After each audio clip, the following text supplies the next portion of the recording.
invoquera le nom du Seigneur sera sauvé. Et ce nom, c'est le merveilleux nom. Comment croire? Prononce son nom. Sur ta maladie, prononce son nom, Jésus.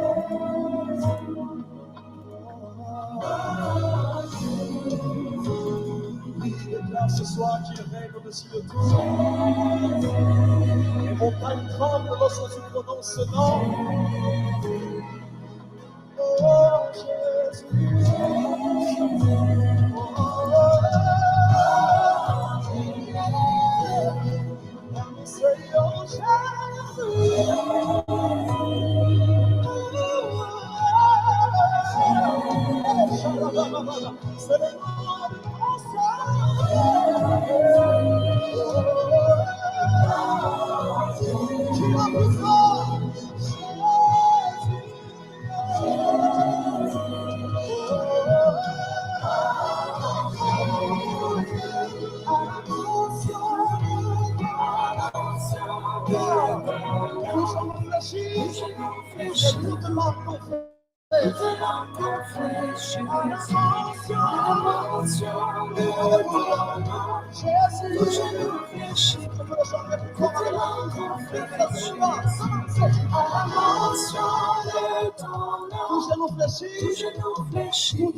Et dans les 60 prochaines secondes, libère son nom dans l'atmosphère, libère son nom, libère le nom de Jésus.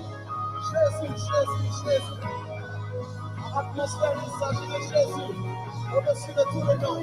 Sur ta maladie, libère le nom de Jésus. Sur ton problème, libère le nom de Jésus.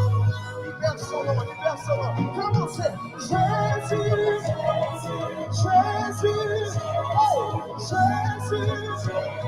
Oh Jésus, comment puissant nom.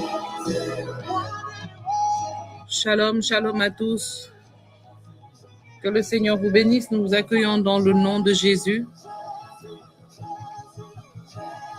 Nous bénissons le nom du Seigneur pour cette belle journée, pour la vie de chaque personne qu'il a gardée et invitée dans ce temps. Que le nom du Seigneur soit béni.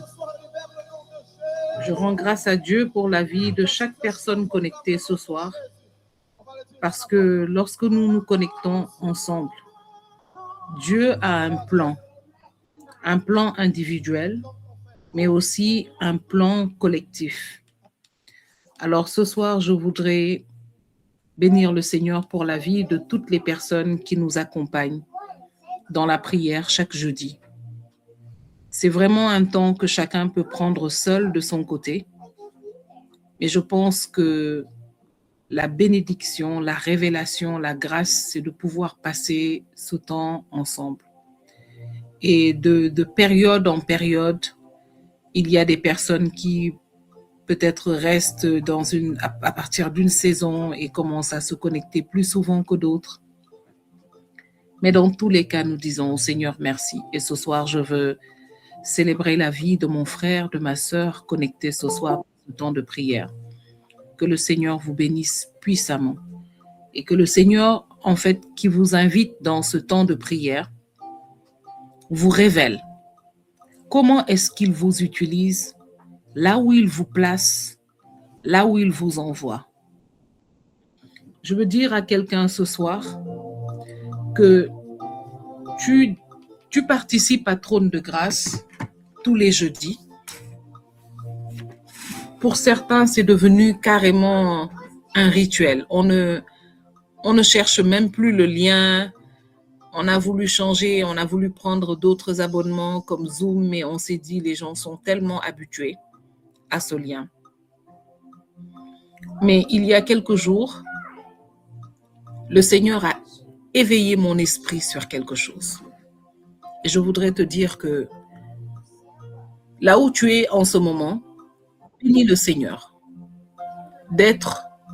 d'avoir dans ton rituel de te connecter à un temps de prière. Bénis le Seigneur pour ça. Dis-lui, Seigneur, merci de m'avoir choisi. Merci d'avoir posé ton regard sur moi. Merci de m'avoir aimé. La Bible déclare que le Seigneur veille sur les pas de ses enfants et qu'il ne permet pas que nos pieds chancellent. Est-ce que vous savez ce que ça veut dire? Il y a des personnes qui chancellent et qui se cassent la jambe, la cheville et qui boitent à vie. Ou qui même restent paralysés, d'autres, je ne sais pas. Mais et c'est des choses que tu ne peux pas prévoir parce que tu peux marcher, buter sur quelque chose, un caillou, n'importe quoi, tu peux tomber, te faire mal, ou même si tu ne te fais mal, au moins tu risques de te ramasser une petite honte. Vous voyez, donc c'est pas rien. Hein?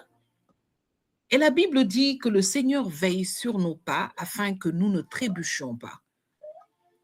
Et vous savez dans le sens figuré ce à quoi ça peut ressembler. C'est-à-dire, c'est ceux qui prennent un chemin de la vie. Et ce chemin est tellement difficile qu'ils finissent par trébucher et se retrouver, en fait, dans une autre direction. Ou alors, ils finissent par choisir un autre chemin qui leur semble plus simple, plus facile, plus avantageux. Bien entendu, ils le regrettent tout le temps. Mais imaginez ces personnes. Peut-être que ça a été toi, moi, à une époque de notre vie. Maintenant, imagine d'avoir quelqu'un qui aurait pu, par exemple, à cette époque, te dire « Attention, là, tu as changé de route, là, tu as trébuché, il faut te relever. » Imagine-toi si tu avais quelqu'un qui t'empêchait, en fait, de trébucher. Quelqu'un qui guidait tes pas, qui te surveillait. C'est-à-dire, ça montre déjà que cette personne tient à toi. Quel est l'homme le plus amoureux qui, quand il marche, regarde son amoureuse pour qu'elle ne trébuche pas? Les hommes, je suis désolée, hein, mais le Seigneur vous a battu carrément sur ce point. Gloire à Dieu. Je n'ai pas encore vu un homme qui peut aimer une femme jusqu'au point où il veille sur ses pas pour qu'elle ne trébuche pas. Et la Bible dit que le Seigneur veille sur nous à ce point. Pendant que toi, tu te connectes tous les jeudis à Trône de Grâce, je veux que tu saches qu'il y a des personnes qui ont été cooptées pour se connecter désormais hebdomadairement à des réunions occultes,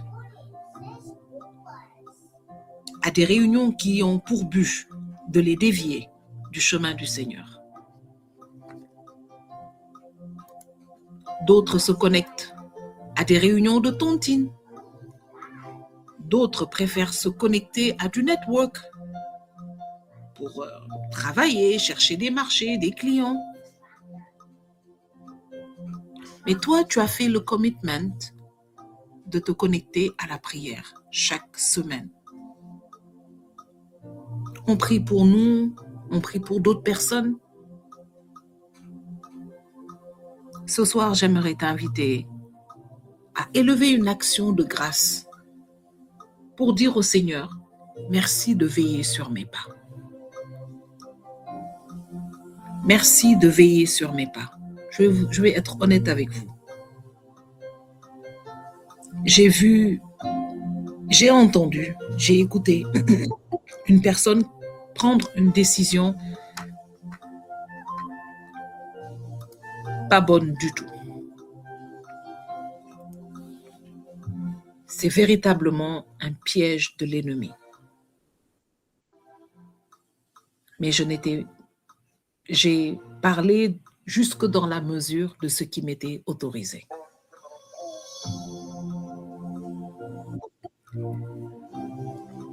Tu peux célébrer le Seigneur pour lui dire, Seigneur, merci de veiller sur mes pas.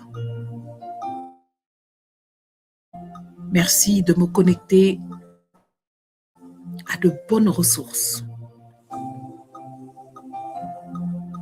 Merci de me connecter à des groupes, à des plateformes qui me permettent de me connecter à toi.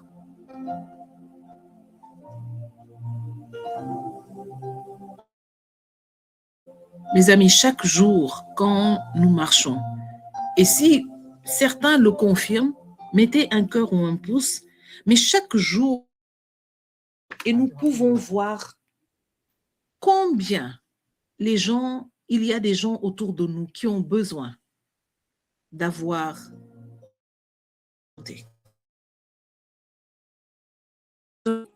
aide à entrer dans une relation avec Dieu. Si ça t'arrive aussi, mets un pouce ou un cœur. Je parle à tellement de personnes. Je sais que ce qui leur manque, c'est une relation avec Dieu. Je sais qu'un miracle peut se passer si seulement ils pouvaient, après avoir essayé les solutions des psychologues, des médecins, de parler à Dieu. Je sais que même si ce n'est pas la guérison physique, ils vont développer de l'espoir. Ils vont développer de l'assurance. Ils vont avoir la paix.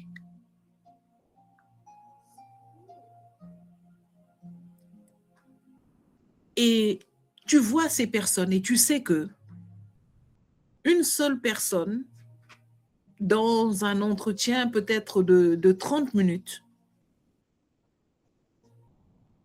ne peut pas, où tu es dans un setting où tu n'as pas la possibilité de prononcer le nom de Jésus ou de proposer à quelqu'un la prière.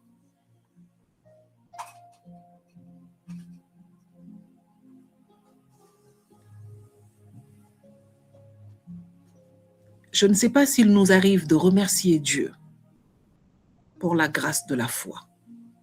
Je sais que, en bon africain, on a toujours peur de paraître orgueilleux.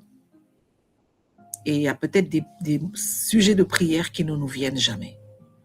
Mais est-ce que vous savez que c'est un privilège d'avoir la foi? C'est un privilège de savoir qu'on peut compter sur Dieu quand rien ne va plus.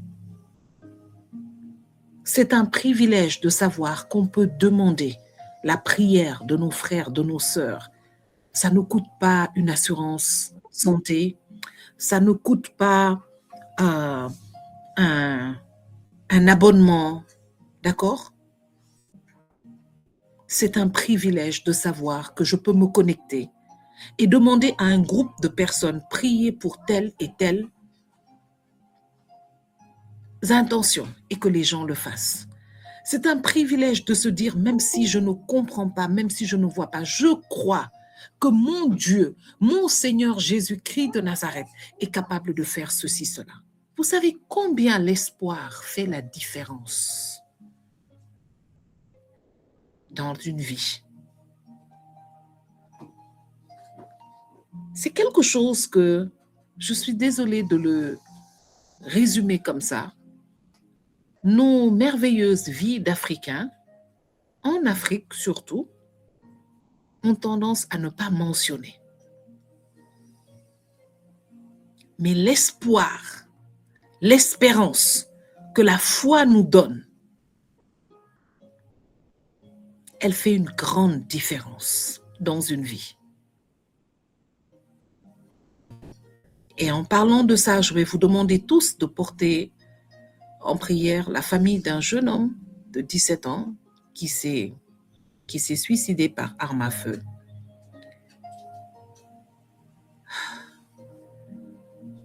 Imaginez la détresse dans laquelle ce garçon devait être.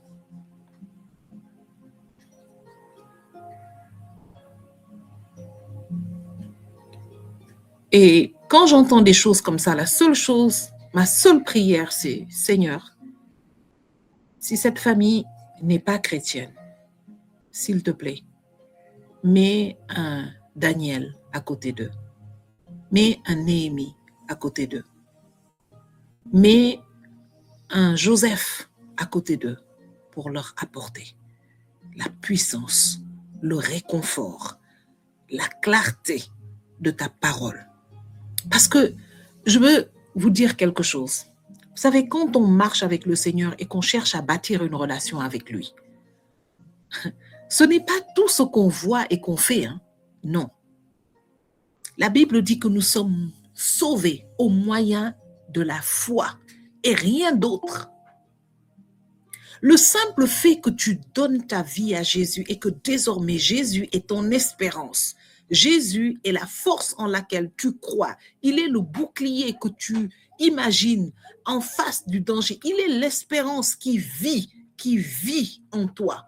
Est-ce que tu sais que quand tu vas quelque part, même si tu ne sais pas prier, tu viens et tu emmènes une présence.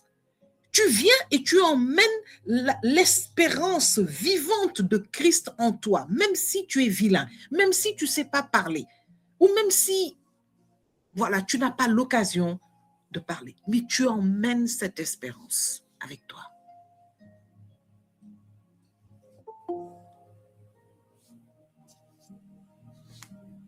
Un privilège que ce soir, je veux t'inviter à célébrer. Alors avec moi, je vais t'inviter à élever la voix maintenant et à faire cette prière, comme je l'ai dit il y a un instant, qui peut paraître, qui n'est pas commune. Vous savez, nous, on est tellement bénis en Afrique. En tout cas, sur le plan de la foi. Et après l'Afrique, le continent que j'ai vraiment vu, qui met le Seigneur à une place inhabituelle, c'est l'Amérique. De grands extrêmes, mais presque comme l'Afrique.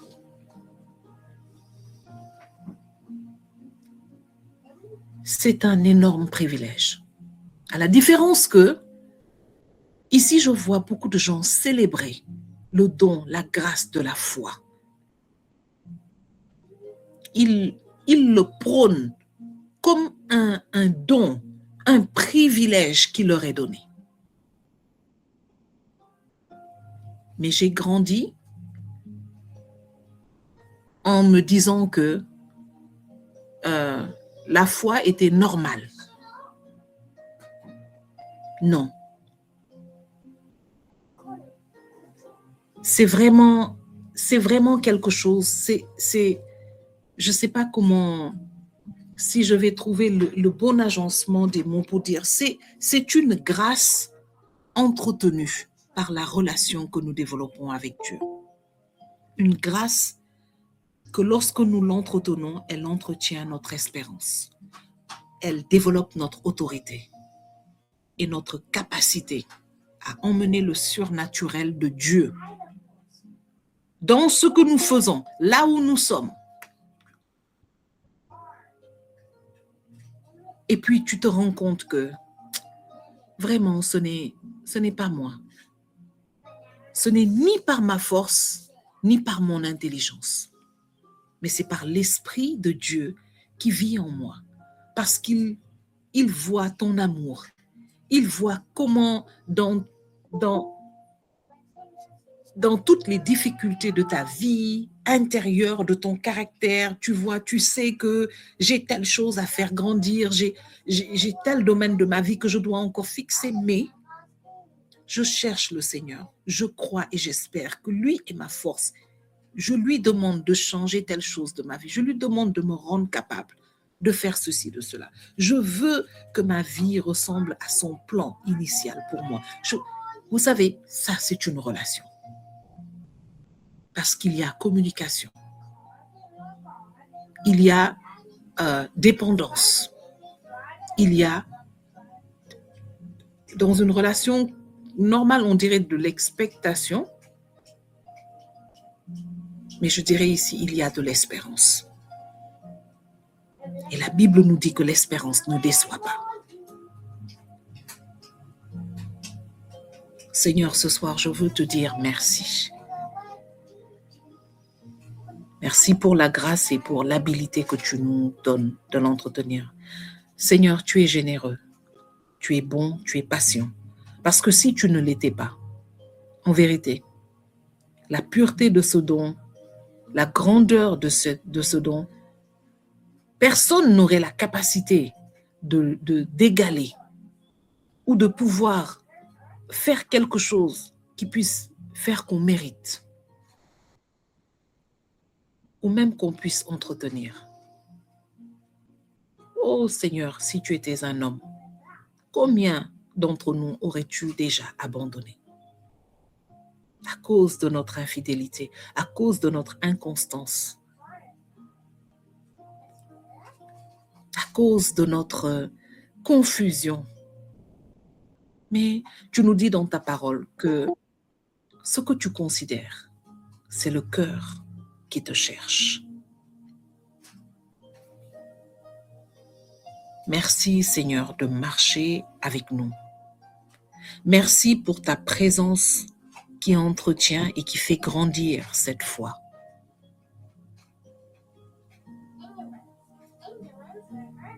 Merci d'avoir marché sur la route de mon chaos un jour dans cette vie. Merci de ne m'avoir pas jugé comme moi je juge ceux que je vois marcher sur une route de chaos.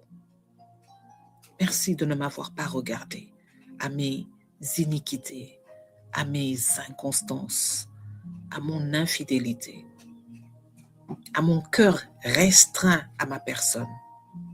Merci de ne m'avoir pas regardé dans mon ignorance intellectuelle. Merci de ne m'avoir pas regardé avec mon orgueil qui relevait purement d'une profonde ignorance. Merci de ne m'avoir pas regardé avec mes limitations. Merci de t'être arrêté sur mon chemin. Merci de m'avoir aimé avant même que je ne te connaisse. Merci de m'avoir tendu la main. Merci Seigneur. Merci d'avoir été patient, d'être resté à côté de moi pendant que je vacillais encore, ne sachant pas et le monde. Merci d'avoir attendu. Oh Seigneur, merci d'avoir attendu.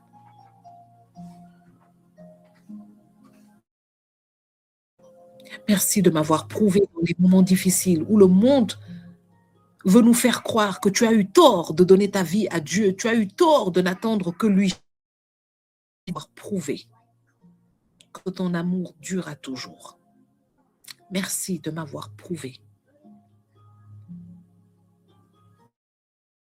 que tu es là auprès de nous chaque jour.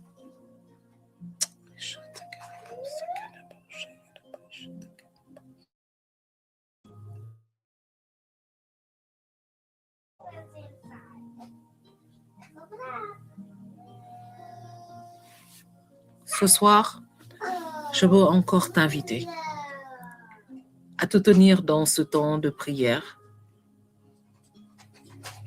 dans lequel nous allons nous appuyer encore sur une promesse véritable, une promesse accomplie et qui n'attend que de se manifester dans la vie de ceux qui l'accueillent.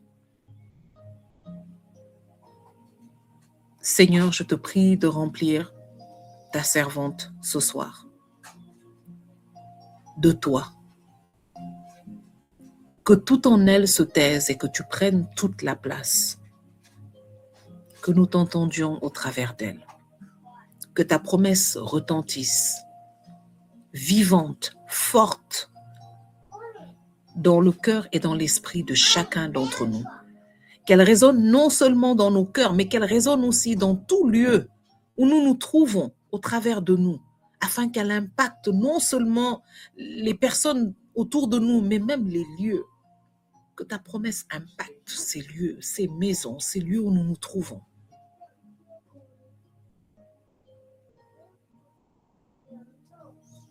Ce soir, Seigneur, nous voulons entendre ta voix et pas celle d'une femme. Dispose son cœur, dispose son intelligence pour recevoir ce qui vient de toi.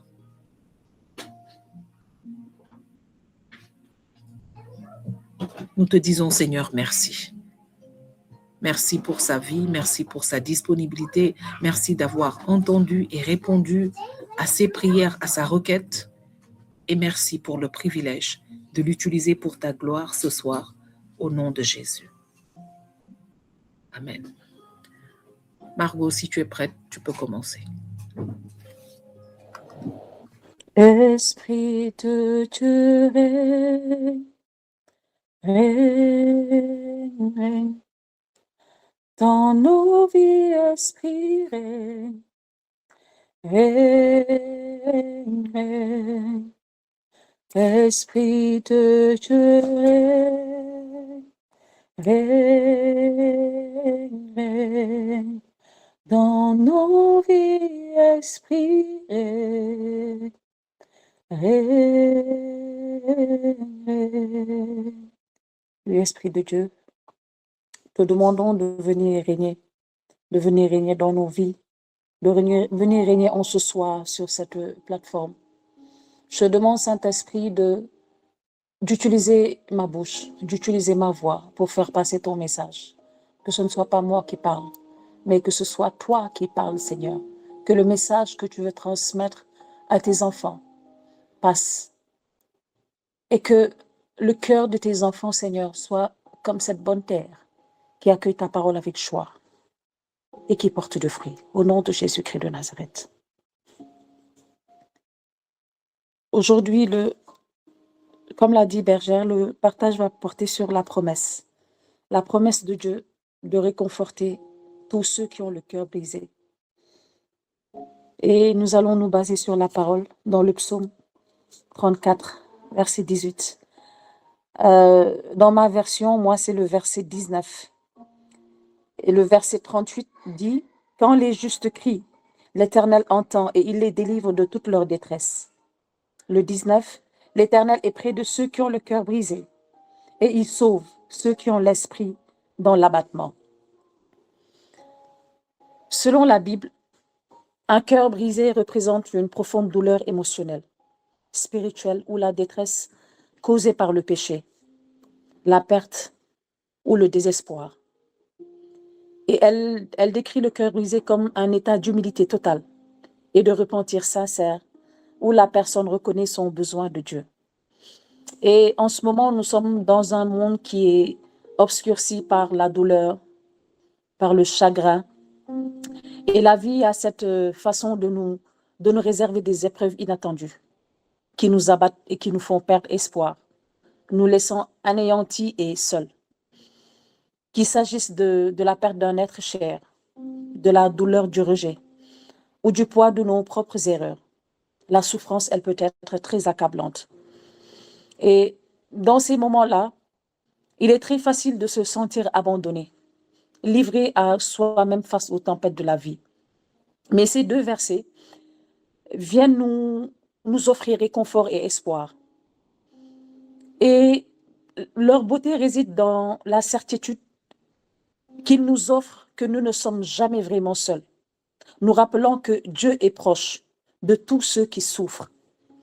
Deutéronome 31:8 nous le rappelle et il déclare « L'Éternel lui-même, l'Éternel marchera lui-même devant toi. Il sera lui-même avec toi. Il ne te délaissera point. Il ne t'abandonnera point. Ne crains point et ne t'effraie point. » Et cette promesse, des fois, elle est très difficile à encaisser. Tellement la douleur ou la détresse dans laquelle nous vivons, elle est forte. Des fois même, ce que nous vivons est tellement inexplicable et nous avons l'impression d'être seuls au monde. Nous avons l'impression que le ciel nous tombe sur la tête, que nous sommes peut-être la seule personne à vivre cette situation. Des fois, on a l'impression de ne pas être compris et de ne même pas savoir comment expliquer ce que nous vivons et à qui en parler.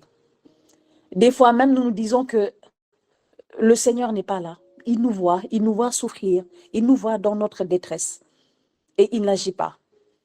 On prie et on ne voit rien qui se passe, on ne voit rien qui change. On se demande où est-ce qu'il est le Seigneur, pourquoi il n'agit pas. Mais il nous voit.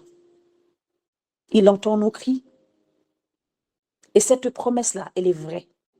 La promesse que le Seigneur nous fait, cette promesse disant qu'il est toujours près de nous, cette promesse, elle est vraie. Car c'est dans les moments de plus profond désespoir que Dieu est là, s'approchant de nous, les bras grands ouverts. Et je pense que dans certaines situations, c'est parce qu'on est trop focus sur notre douleur, on est trop focus sur notre détresse, qu'on ne voit pas la main de Dieu agir dans ces situations-là. Et pourtant, il se soucie de notre douleur émotionnelle. Il voit nos larmes, il entend nos cris. Deutéronome 26, 7 déclare, « Nous criâmes à l'Éternel, le Dieu de nos pères. L'Éternel entendit notre voix et il vit notre oppression, nos peines et nos misères. » Oui, le Seigneur nous entend. Et c'est parce qu'il nous entend et nous voit, qu'il nous enveloppe de la chaleur de son amour, qu'il apporte le salut et la guérison. Et sa présence est une source constante de réconfort, un refuge pour l'âme fatiguée. Et Timothée le dit dans 2 Timothée 3, « À quelle souffrance n'ai-je pas été exposé à Antioche, à Icône, à Lystre? Quelle persécution n'ai-je pas supportée? Et le Seigneur m'a délivré de toutes. » Oui, le Seigneur délivre. Il délivre toujours celui qui est abattu. Lorsque nous ne le voyons pas ou nous ne l'entendons pas, ce n'est pas parce qu'il ne nous voit pas.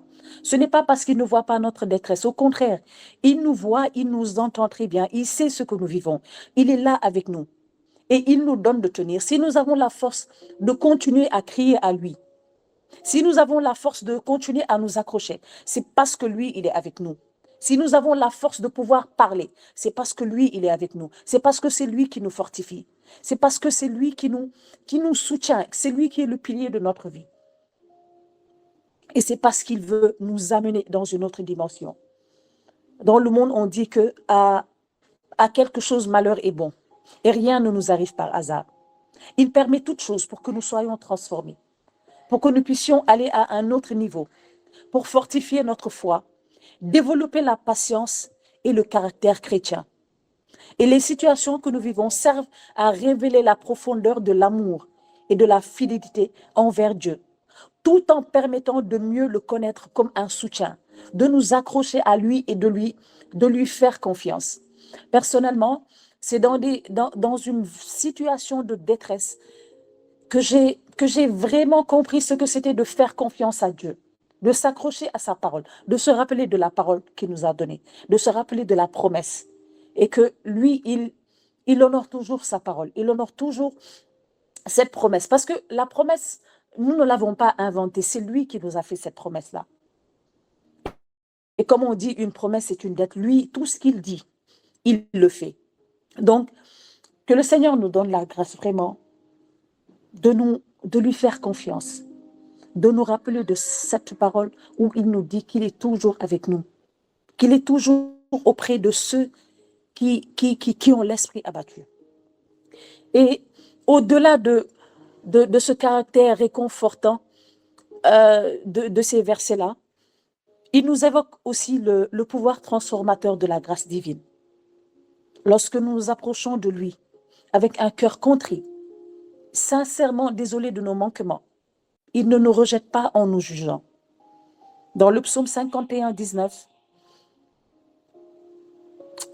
la parole déclare, « Les sacrifices qui sont agréables à Dieu, c'est un esprit brisé. Ô Dieu, tu ne dédaignes pas un cœur brisé et contrit. » Oui, ce qu'il aime, c'est un esprit qui est brisé, un esprit qui le cherche. Il ne nous rejette pas, au contraire, il nous tend la main, nous offrant pardon et rédemption. Il prend toutes nos faiblesses et les métamorphose en quelque chose de beau, insufflant une vie nouvelle à nos âmes épuisées. Je veux juste, en fait, durant tous ces temps, je médite l'Ancien Testament. Là, je suis au Deutéronome et quand je regarde la manière dont le Seigneur s'est manifesté dans la vie de son peuple, des Israélites, comment il les a sortis de l'Égypte, comment il s'est manifesté, comment il a manifesté sa gloire auprès de Pharaon, comment il les a sortis. Des fois même, je me posais la question à dire, mais qu'est-ce qui se passe dans la tête de ces Israélites-là? Ils ont vu ce que le Seigneur a fait. Ils sont allés jusque devant la mer. C'est-à-dire, quand on t'amène jusque devant la mer, on te dit avance, tu te dis, mais qu'est-ce qui se passe? Il n'y a pas de chemin. Il t'amène jusque devant la mer, il ouvre la mer, il ouvre. Toi, tu marches à pied sec. Tu arrives de l'autre côté. Et quand tes ennemis te poursuivent, il remet tous anéantis. Tu vois tout ça, mais n'empêche, tu récrimines toujours, tu dis pourquoi le Seigneur m'a délivré, tu dis que tu préfères la servitude dans laquelle tu étais, euh, tu la préfères à la liberté que le Seigneur te donne. Et je me dis, bon, nous aussi, c'est la même chose que nous faisons parce que tous les jours, le Seigneur se manifeste pleinement dans notre vie. Le Seigneur nous bénit, il nous soutient, et pourtant, tous les jours, voilà, qui mériterait qu'il nous abandonne, qu'il nous laisse. Et pourtant, il ne regarde jamais à toutes ces choses. Il ne se détourne jamais de nous. Il ne nous a jamais rejetés. Il reste toujours là. À chaque fois que nous crions à lui, nous faisons des choses et que nous venons à lui, il nous pardonne, il nous lave, il ne nous rejette pas, il nous garde toujours près de lui. Et c'est lui-même qui nous dit de crier à lui. Dans le psaume 50, il dit « Invoque-moi au jour de la détresse, je t'en délivrerai et tu me glorifieras. » Et dans Luc 18, il dit « Et Dieu ne fera-t-il pas justice à ses élus, qui crient à lui jour et nuit, et ne tardera-t-il à leur égard ?» Sa promesse nous rappelle qu'il est permis d'être vulnérable devant Dieu, qu'il est permis de laisser couler nos larmes et d'avoir le cœur lourd, sachant qu'il est là pour nous rattraper lorsque nous trébuchons. Quand je parle de cœur lourd, je me rappelle d'une situation que j'ai eu à vivre. Parce que moi, quand je parle à Dieu, je parle de tout ce qui me passe à l'esprit. Je parle de tout. Et je me rappelle ce jour-là, il y avait le concert de Fulgence Gakou. Et je n'étais pas censée partir parce que je n'avais pas d'entrée. Et j'étais là, j'étais dans une souffrance extraordinaire. J'avais très mal. Je priais. J'ai pleuré, mais pleuré comme pas possible. Et je demandais pourquoi, qu'est-ce qui se passe?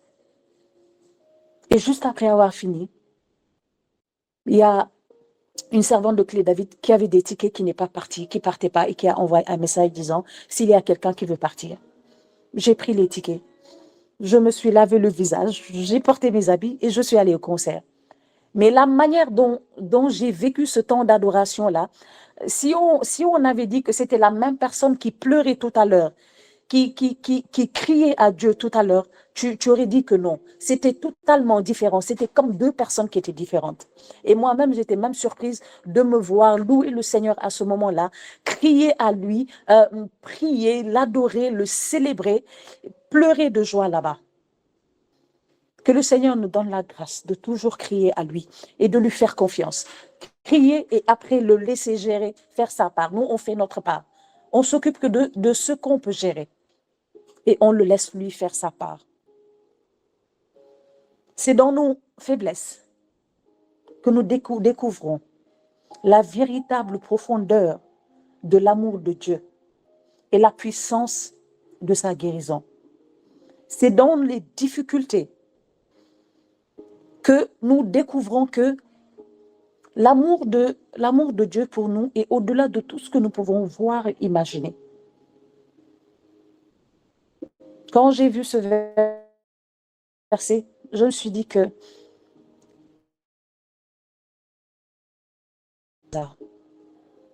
parce que cette situation-là, vivre dans la détresse, je dirais que de fin 2024 à 2025, j'ai vécu quelque chose que j'aurais jamais cru vivre.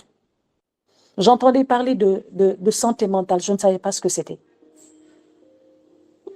Et j'ai vécu en novembre 2024 quelque chose d'extraordinaire. je ne pouvais même pas l'expliquer. Je n'osais pas en parler parce que j'avais peur que cela revienne encore. Parce que ce n'était pas quelque chose que je pouvais situer sur mon corps, mais tout se passait dans ma tête. Et je me suis dit, comment ça, c'est quel genre de maladie ça? C'est quoi? J'avais tout le temps peur. Et j'étais dans une période où j'avais repris mes cours et je faisais, c'est comme si j'étais à l'école, hein, 8h, 17h. Et c'est comme si j'avais peur de travailler, j'avais peur d'avancer. En fait, je ne comprenais pas. Toutes sortes de maladies ont commencé à sortir de ma vie. Je ressentais une douleur inexplicable, une peur que je ne pouvais pas expliquer. C'est là que j'ai compris ce que c'était le stress anticipatoire. C'est-à-dire que j'avais peur de choses qui n'étaient pas encore arrivées. J'avais peur de choses qui n'étaient même pas censées arriver. Mais je me disais que si cette chose-là arrive, comment est-ce que je vais réagir? Je vais souffrir, je vais faire la crise là. Donc, j'ai vécu des moments de détresse extraordinaires. Mais ma seule solution à moi, c'était la prière. Je me disais que j'allais prier. Je ne peux que prier. Je ne peux rien faire d'autre. Et je bénis Dieu pour la vie de ses servantes, la vie des deux bergères qui m'ont accompagné vraiment, qui m'ont soutenu, qui ont prié pour moi, mais au-delà de la prière aussi, qui m'ont donné des astuces de comment je dois faire, si certaines pensées me viennent à l'esprit, par quoi je dois les remplacer, si j'ai des centres d'intérêt, comment je dois faire, mais tout était centré sur la prière. Et donc, j'ai commencé à remplacer, à me rappeler des merveilleuses choses que j'ai vécues avec le Seigneur. À chaque fois qu'une pensée venait, je remplaçais par la parole de Dieu, je remplaçais par quelque chose de merveilleux. Et j'avais toujours en tête la promesse de Dieu. Parce que sa promesse, c'était que je n'allais pas retrouver la paix d'antan, la paix que j'avais avant. Parce que je me dis que la paix d'avant là pourrait me ramener encore à cette crise-là, mais qu'il va me donner la paix dont on parle dans la Bible, cette paix qui garde nos cœurs et nos pensées en Jésus-Christ. Donc, j'étais focus sur cette paix-là. Je me disais que ça va venir. Peut-être ça va prendre du temps, mais ça va venir parce que le Seigneur l'a promis. C'est comme quand tu as envie de manger un plat, tu visualises le plat, mais avant que le plat n'arrive, il faut le préparer et ça prend du temps. Donc, je me disais dans ma tête, ça va venir. Mais j'étais juste focus sur ce jour-là où je serai totalement délivrée. J'étais focus sur ce jour-là où toute cette peur-là allait disparaître, où ces crises-là allaient disparaître. J'étais juste focus sur la promesse de Dieu en me disant que peut-être c'était l'ennemi qui voulait m'empêcher d'avancer à un niveau. L'ennemi veut me faire croire que je ne suis pas capable. Il veut me dire que je ne suis pas bien, je ne suis pas à la hauteur de telle ou telle chose. Donc, j'étais juste focus sur Dieu. J'étais juste focus sur la promesse qu'il est auprès de ceux qui souffrent. J'étais juste focus sur la promesse que lorsqu'on crie à Dieu, il nous entend et il est auprès de nous, même si on ne le voit pas, même si on ne sent pas sa main agir, il est toujours près de nous. Parce que si j'avais la force de pouvoir continuer à prier, si j'avais la force de pouvoir continuer à crier à lui, c'est parce que lui, il était avec moi. Parce que de mes propres forces, je ne pourrais y arriver. Si ça ne tenait qu'à moi, j'allais abandonner depuis longtemps. Mais c'est lui qui me donnait la force d'avancer. Il me donnait la force de continuer. Je me suis accrochée. Je me suis rappelé tout le temps de ces paroles. J'ai toujours prié. Et le truc extraordinaire, c'est que quand la chose avait commencé en novembre 2024, je me disais que j'allais, en fin décembre 2024, je me disais, je vais prier. Je veux prier tous les jours. Je veux m'accrocher à Dieu. Je ne veux rien laisser. Je veux prier tous les jours. Et chaque début d'année, avec le pasteur Sanogo, il donne des versets de l'année. On tire les versets de l'année. Et juste après avoir dit que je veux prier tous les jours, j'ai fait le tirage et je suis tombée sur la parole qui disait « Prie sans cesse ». Et je me suis approprié cette parole-là. Je me suis dit « Il n'y a pas de hasard ». Donc, j'ai pris cette parole-là et je l'ai mis en écran de verrouillage sur mon téléphone pour le voir tous les jours, me rappeler que je dois m'accrocher à Dieu, je dois prier sans cesse. Et par la grâce de Dieu, j'ai essayé de le faire, de prier tous les jours de l'année 2025. De ne pas me détourner, de toujours rester accroché à mon Dieu. Parce que vraiment, moi, je me dis qu'il n'y a pas, j'ai pas de plan B. J'ai même pas de plan A. Parce que quand on a un plan A, ça suppose qu'on a un plan B, un plan C et tout ça. Moi, je n'ai que le Seigneur, je n'ai que lui. C'est-à-dire, c'est lui ou c'est lui. Je n'ai pas d'autre plan. Je ne peux pas m'accrocher à quelqu'un d'autre. Parce que c'est lui qui m'a fait. Tout ce que je suis, c'est par sa grâce. Et si je suis dans une situation, il n'y a que lui qui peut me sortir de cette situation-là et personne d'autre. Et donc, je n'ai pas le choix. Et je nous invite tous à nous accrocher à Dieu. Ce n'est pas facile. C'est même très difficile. Lorsque tout fait silence autour de soi, c'est très, très, très difficile. Tu ne sais plus quoi faire. Des fois, tu as juste envie de te lâcher.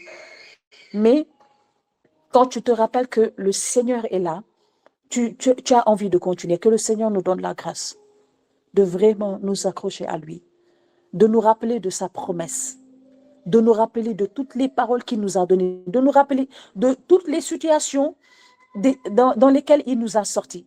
Parce que même si c'est une fois, il nous a sortis de cette situation.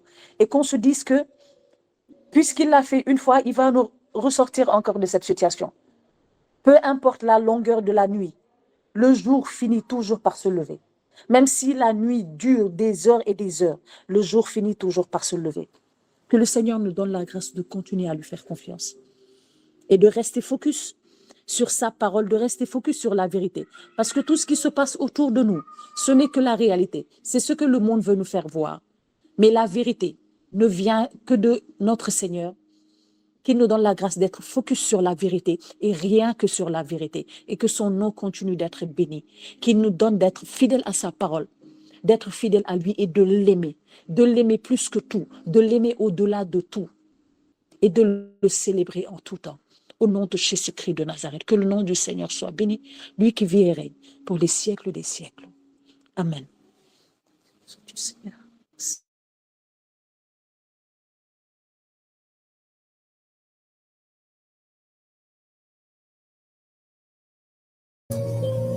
Amen, amen, amen, amen. Merci Seigneur. Merci pour ces paroles qui m'ont particulièrement relevé et rappelé beaucoup de choses. Merci Seigneur parce que tu es présent et tu connais le cœur de chacun. Tu sais comment chacun est venu ici ce soir. Tu ne nous connais pas seulement par notre nom, tu nous connais parce que chacun d'entre nous avons une histoire avec toi, une histoire qui t'est chère, une histoire dans laquelle il te plaît de te glorifier. Je veux te dire merci pour la vie de ma sœur Margot. Je veux te dire merci pour sa résilience. Je veux te dire merci pour son amour pour toi. Et j'ai foi que cette promesse sur laquelle nous avons prié aujourd'hui, tu la proclames. Pas comme un verset étudié académiquement, mais comme un témoignage de vie. Un témoignage de vie. C'est extraordinaire. Mais ce n'était pas calculé. Le Seigneur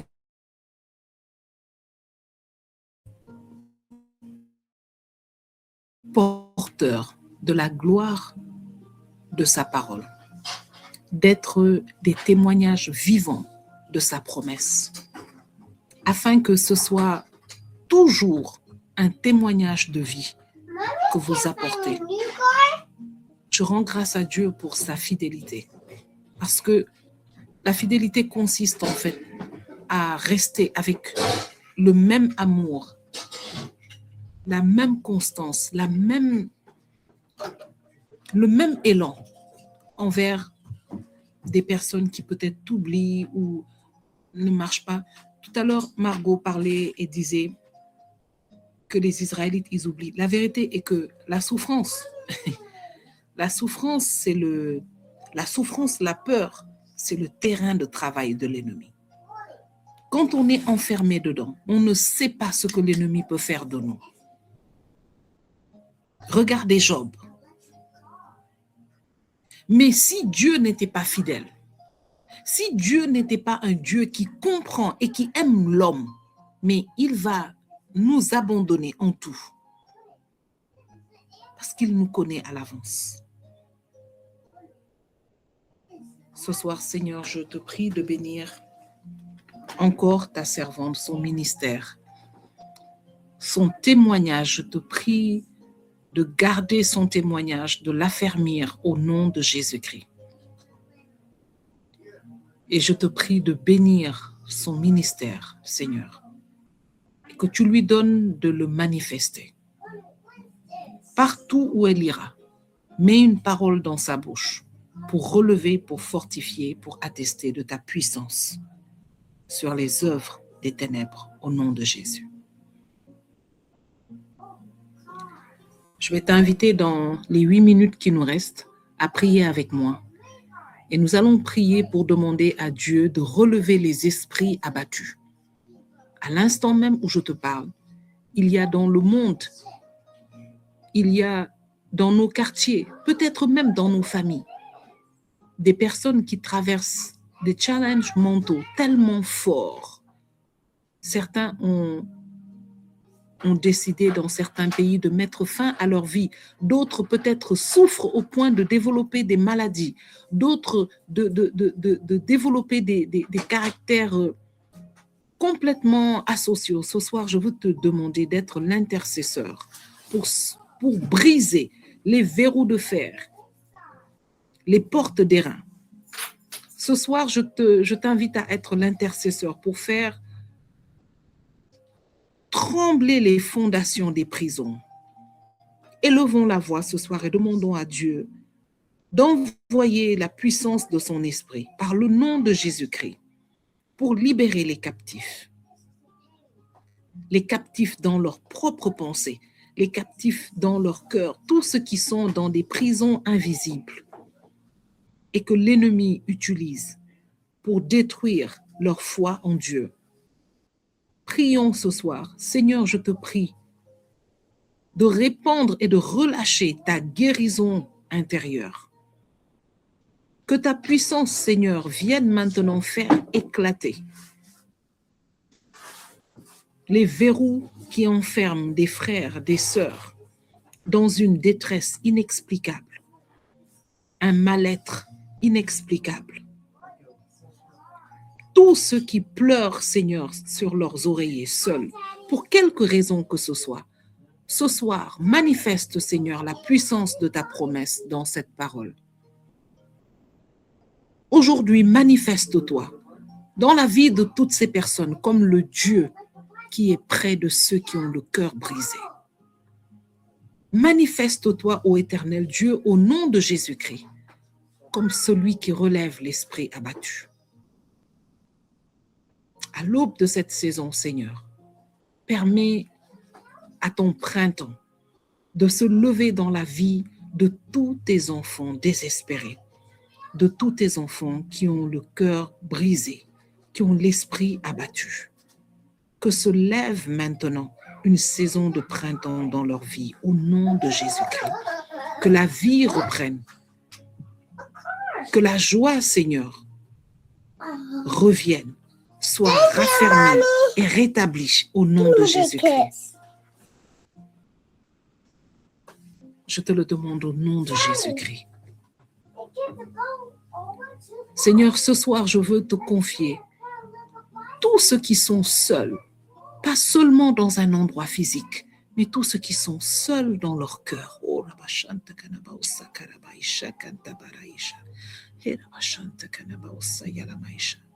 Pendant que le Seigneur me donne de prier ce point de prière, je vois une personne recroquevillée dans le coin d'une pièce sombre. Mais en vérité, c'est l'état dans lequel cette personne est. Malgré qu'elle soit entourée de personnes qui l'aiment. Ô Seigneur, tu es le Dieu qui sonde les cœurs et les reins. Ce soir, je prie pour que les verrous de fer et les portes d'airain des prisons spirituelles explosent par la puissance du sang de Jésus-Christ. Qu'ils explosent par le nom glorieux de Jésus-Christ que nous invoquons maintenant pour libérer tous ces captifs. Car il est écrit que Jésus-Christ est apparu pour détruire les œuvres du diable. Seigneur, que toute œuvre des ténèbres dans cette saison qui a pour but de garder tes enfants dans des prisons invisibles, que ces œuvres soient exposées, que ton feu descende et les ravage jusqu'à la cendre au nom de Jésus-Christ de Nazareth. Seigneur, relève. Seigneur, guéris. Seigneur, libère. Au nom de ton Fils Jésus, tu nous as promis que si nous nous réunissons en son nom et que nous demandons une chose en son nom, cela nous sera accordé. Seigneur, ce soir, nous recevons, prie avec moi et déclare que nous recevons la libération de nos frères, de nos sœurs, au nom de Jésus-Christ. Si tu connais des personnes qui vivent cela, déclare leur nom au nom de Jésus-Christ. Père, le mal-être est cloué à la croix de Jésus. Et je déclare la libération. Je déclare la libération véritable. Je déclare que le filet de l'oiseleur se rompt maintenant et que les âmes échappent au nom de Jésus-Christ de Nazareth. Que toute vie qui était empêtrée dans des toiles d'araignée sataniques soit libérée. Que le feu de Dieu soit relâché pour consumer maintenant jusqu'à la cendre les œuvres de l'ennemi. Que les sourds entendent, que les aveugles voient, que les boiteux marchent, que les lépreux soient purs, Père, que les morts ressuscitent maintenant par le nom de Jésus-Christ de Nazareth. Car il est écrit qu'à la mention de son nom, tout genou fléchit. Qu'il en soit ainsi maintenant et que les cœurs, Seigneur, soient fortifiés, restaurés. Je veux te prier, Seigneur, pour les deux veuves, les enfants et les familles de ces deux jeunes qui ont été enterrés à Dakar cette semaine. Ô Seigneur, relève, fortifie, guéris. Seigneur, protège la foi de ces petits-enfants. Que rien ne vienne murmurer à leur oreille que tu n'es pas bon. Et je te confie tous ceux qui sont dans cette détresse. Pense les cœurs et les blessures à cause de ton peuple rassemblé ce soir ici, qui croit en toi, qui espère en toi. Père, nous recevons cette restauration. Nous recevons cette guérison pour nous et pour tous nos frères que nous portons ce soir sur le trône de ta grâce. Nous le recevons et nous le scellons dans le sang de Jésus-Christ de Nazareth. Merci Seigneur, parce que tu es déjà à l'œuvre. Merci Seigneur, parce que tu n'as jamais cessé d'être à l'œuvre. Merci Seigneur. Nous te rendons Seigneur toute la gloire. Toi qui vis éternellement, toi qui nous aimes éternellement, toi qui veilles sur nous éternellement. Merci de nous garder. Merci de garder chacun d'entre nous et de nous conduire, Seigneur, jusqu'à la prochaine fois au nom de Jésus-Christ. Seigneur, garde nos maisons. Ce soir, non seulement que tu nous guéris, mais tu fais de nous, Seigneur, des porteurs de cette guérison, de cette espérance. Tu fais de nous, Seigneur, des porteurs de ces pansements spirituels par nos bouches, par nos paroles, par notre présence, par des actions que tu inspires maintenant à certains d'entre nous pour partager, Seigneur, cette guérison, cette restauration dans le nom puissant et merveilleux de notre Seigneur Jésus-Christ. Que le Seigneur vous bénisse et qu'il garde vos maisons, vos familles, vos projets, vos pas et qu'il garde votre foi par laquelle nous sommes tous sauvés. Que le Seigneur vous donne la confirmation que chacune de vos prières sont inscrites et sont dans une liste d'exaucement et qu'il vous donne le cœur et la foi d'attendre fermement ce qu'il a promis, parce que ce qu'il a promis, il l'accomplit. Seigneur, merci pour ce temps de prière. Merci pour cette semaine dans laquelle tu nous donnes d'entrer.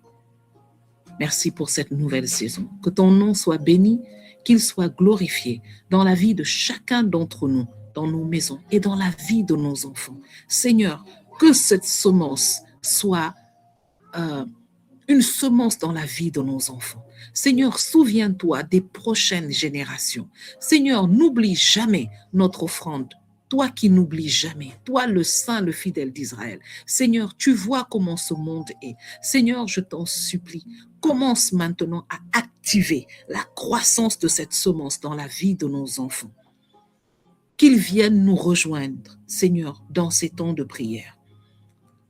Nous voulons appeler à l'existence la présence de ces jeunes, de ces enfants. Au nom de Jésus-Christ, nous voulons appeler à l'existence, à la croissance, à la manifestation, leur vie de prière, au nom de Jésus-Christ. Leur relation avec toi, au nom de Jésus-Christ. Qu'il en soit ainsi. Que tous les parents qui ont le cœur brisé, l'esprit abattu à cause de l'égarement de leurs enfants, ce soir, que la promesse de l'Éternel s'accomplisse et vous donne de donner un puissant témoignage de sa fidélité dans la vie de vos enfants, au nom de Jésus-Christ. Et nous appelons tous ces enfants rebelles à venir maintenant être manifestés dans une relation avec Dieu sans précédent, maintenant, au nom de Jésus-Christ de Nazareth. Qu'il en soit ainsi pour chacun de nous. Seigneur, ce soir, nous voulons te célébrer, te rendre grâce. Et son de prière dans le sang précieux vivant de Jésus-Christ de Nazareth. Parce que c'est dans le sang de Jésus-Christ que tout s'accomplit. Seigneur soit béni, qu'il nous bénisse, qu'il vous garde et nous nous disons à jeudi prochain. Par la grâce de Dieu.